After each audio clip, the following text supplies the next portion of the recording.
स्वागत है किसान साथियों, आपका अपना यूट्यूब चैनल स्मॉल फार्मिंग में। किसान साथियों, इस समय गेहूं की फसल लगभग 70 से 80 दिनों की हो गई है। ज़्यादा ठंड के कारण पौधे ज़मीन से पोषक तत्वों को कम मात्रा में ले पा रहे हैं, जिसकी वजह से हमें फसलों में पोषक तत्वों की कमी देखने को मिल रही है। अगर हमारे गेहूँ की फसल में किसी भी पोषक तत्वों की कमी रहती है तो उसका हमारे उत्पादन पर बहुत बड़ा प्रभाव पड़ता है। इस समय अगर आप अपने गेहूँ की फसल में पोषक तत्वों की कमी को पूरा करना चाहते हैं तो आपको सीधा स्प्रे के द्वारा ही छिड़काव करना चाहिए, क्योंकि पौधे बिना सूर्य के प्रकाश के जमीन से पोषक तत्वों को बहुत कम मात्रा में ले पाते हैं।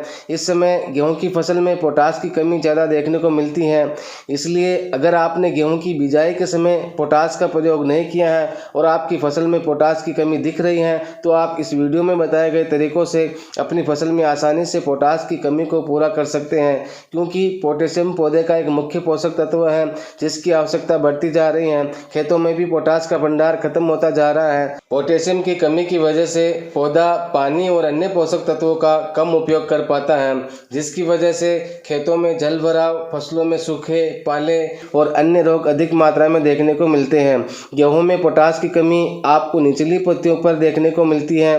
गेहूं की निचली पत्तियों के किनारे पीले पड़कर सूखने लग जाते हैं और ऐसा लगता है जैसे पत्ती जल गई हो। पोटास की कमी की वजह से पत्तियों का विकास रुक जाता है, पत्तियों का आकार छोटा हो जाता है, जिसकी वजह से उत्पादन में बहुत ज़्यादा प्रभाव पड़ता है। दाने छोटे रह जाते हैं, दानों का वजन कम पड़ जाता है, दानों में चमक नहीं आती है। अगर आपको अपनी फसल में वीडियो में बताए गए लक्षण दिखाई देते हैं तो यह पोटास की कमी है। इसके लिए हमें पोटास का प्रयोग करना चाहिए। अगर आप इस समय पौधों को ज़मीन से पोटास देते हैं तो पौधों तक पहुंचने में उसको काफ़ी समय लग जाता है। इसलिए पोटास की कमी को दूर करने के लिए आप इस समय गेहूं की फसल में पोटास का स्प्रे के माध्यम से छिड़काव करके पौधों में जल्द से जल्द पोटास की कमी को पूरा कर सकते हैं।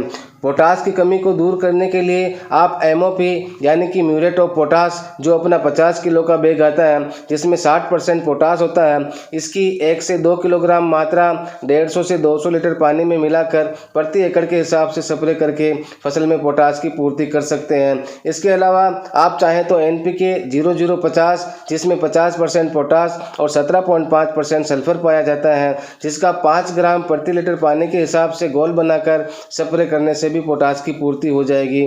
आप वीडियो में बताए गए किसी भी पोटास को जो आपको आसानी से उपलब्ध हो अपनी फसल में स्प्रे कर सकते हैं। इससे आपकी फसल में पोटास की कमी आसानी से पूरी हो जाएगी और आपकी फसल हरी भरी हो जाएगी।